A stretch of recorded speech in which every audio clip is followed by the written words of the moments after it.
Modal ijazah SMA dan sertifikat kursus saat nyalon anggota DPR. Begini alasan Krisdayanti baru kuliah di usia 50 tahun. Krisdayanti kembali menjadi sorotan setelah memutuskan untuk menempuh pendidikan tinggi di usia setengah abad. Keputusan ini bukan tanpa alasan, karena sejak lama, sang diva ternyata menyimpan keinginan untuk kuliah. Hanya saja, datangnya kesempatan itu baru bisa diwujudkan sekarang, di usia yang tak lagi muda. Dalam sebuah podcast, Krisdayanti menceritakan bahwa sejak muda ia lebih memilih fokus bekerja dan mencari nafkah. Kesibukannya di dunia hiburan membuatnya tidak sempat melanjutkan pendidikan. Ia mengakui bahwa selama ini hanya mengandalkan ijazah SMA dan beberapa sertifikat kursus singkat untuk menunjang karir. Termasuk ketika memutuskan terjun ke dunia politik dengan menjadi anggota DPR RI. Meskipun begitu, ia tetap bersyukur karena modal pendidikan tersebut bisa membawanya berkontribusi di ruang publik. Keinginan untuk kuliah lahir dari kesadarannya bahwa kemampuan seseorang harus terus diasah.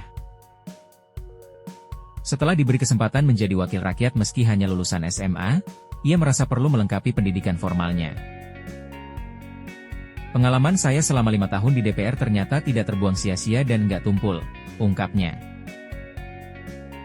Saya menyadari bahwa kemampuan itu memang harus terus diasah, ujarnya Krisdayanti.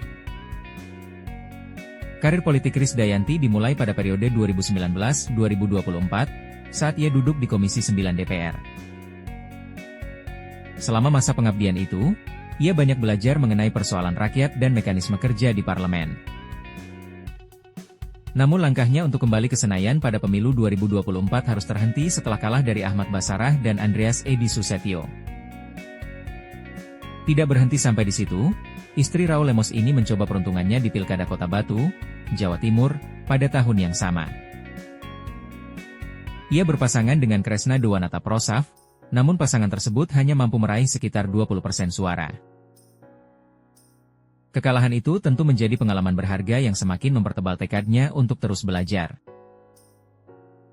Meski perjalanan politiknya belum mulus, Krisdayanti menegaskan bahwa semua pengalamannya tetap bernilai.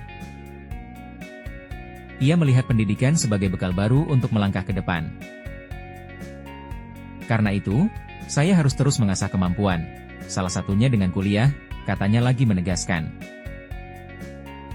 Kini, di usia 50 tahun, Krisdayanti resmi menyandang status sebagai mahasiswa.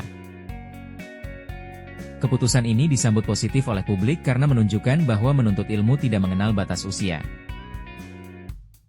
Baginya, perjalanan hidup yang panjang, baik di dunia musik maupun politik, justru menjadi motivasi untuk berkontribusi lebih besar.